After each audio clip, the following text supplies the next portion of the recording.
2015.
De l'ANC, candidat du combat pour la tenance politique en 2015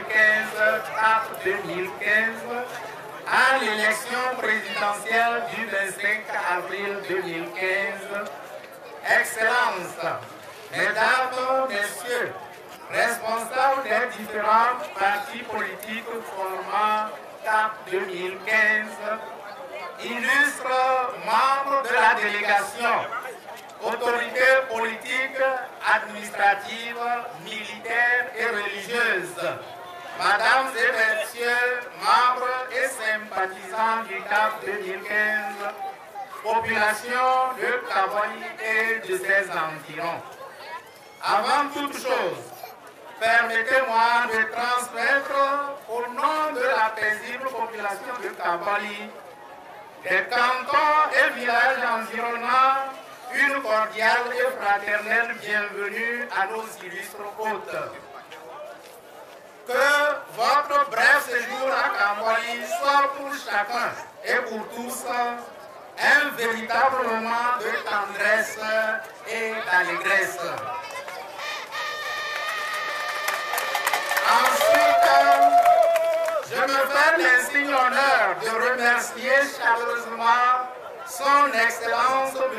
Jean-Pierre Fabre, candidat du combat pour la tenance politique en 2015 à la présidentielle de 2015, qui, malgré son calendrier très chargé, a bien voulu une fois encore arriver chez nous à Kaboly.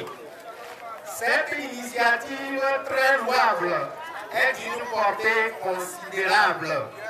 C'est dire le degré d'amour que vous témoignez à notre localité et partant à la vaillante population de Kaboly tout entière.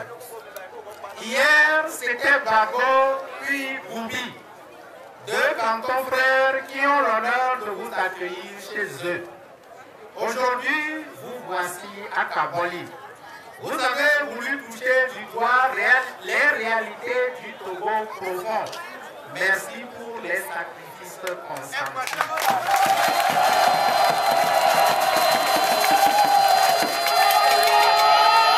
Dans quelques jours, le peuple congolais aura à élire son représentant à la magistrature suprême. Celui-là qui aura à présider aux destinées de notre pays pour les 5 années à venir. Le peuple togolais a soif du changement. Il rêve à un avenir meilleur.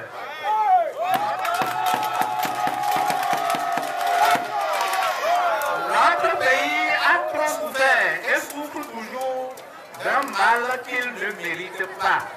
Des dirigeants qui pillent quotidiennement ses richesses. Il est temps qu'ils quittent les affaires du pays. Le pouvoir au Togo n'est pas une propriété d'une famille.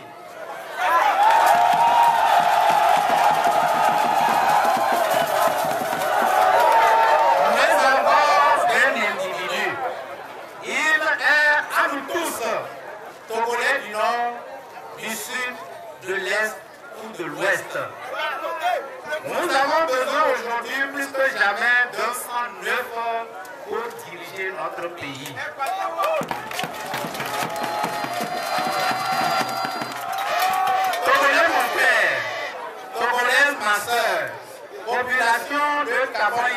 particulier.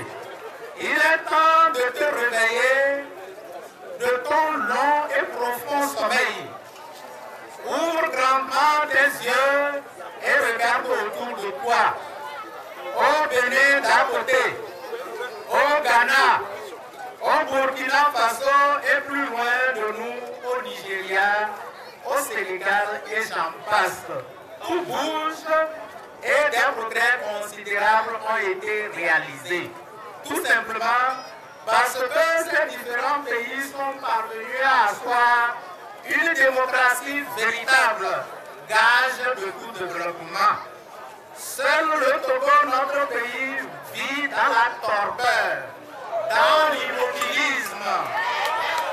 Et les autorités ont fait du pillage de l'économie leur cheval de bataille.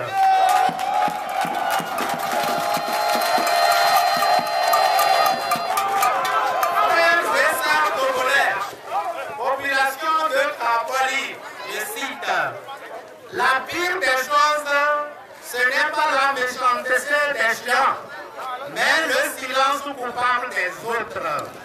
C'est dire que nous avons une part de responsabilité de ce qui nous arrive dans ce pays. Vous devez, sinon, nous devons désavouer ces dirigeants qui ne cherchent qu'à satisfaire leurs intérêts personnels. Qui ne cherchent qu'à satisfaire leurs intérêts personnels, leur appétit glouton. Aujourd'hui, ceux sachant à court d'arguments pour convaincre l'électorat, nos adversaires ont choisi de mentir, de tromper la population. Trop, c'est trop, ça suffit.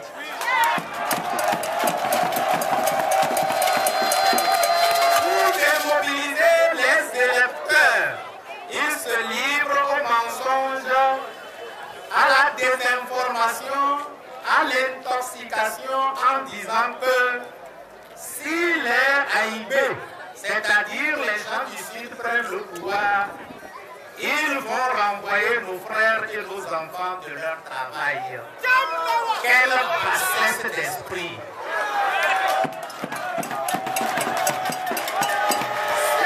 C'est faux! C'est totalement faux!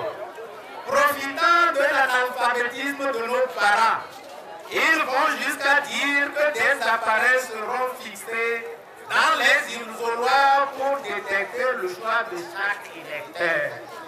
Quelle aberration! Chers parents, nous vous disons que c'est faux, c'est absolument faux. Ne les écoutez pas. La vérité commence par rattraper le mensonge.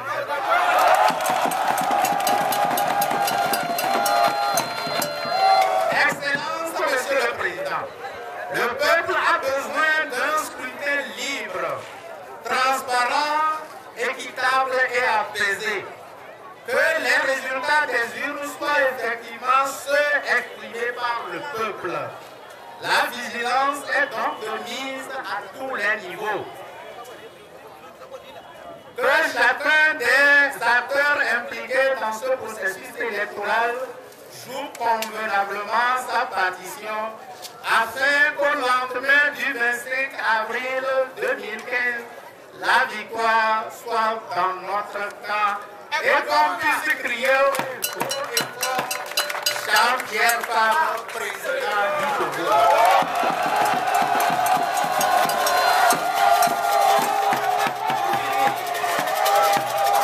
Demandons à Dieu Tout-Puissant de nous aider à nous débarrasser de ces vieux rapaces qui ne cherchent qu'à remplir leurs poches pour que la terre de nos aïeux devienne un paradis terrestre à tous les Togolais.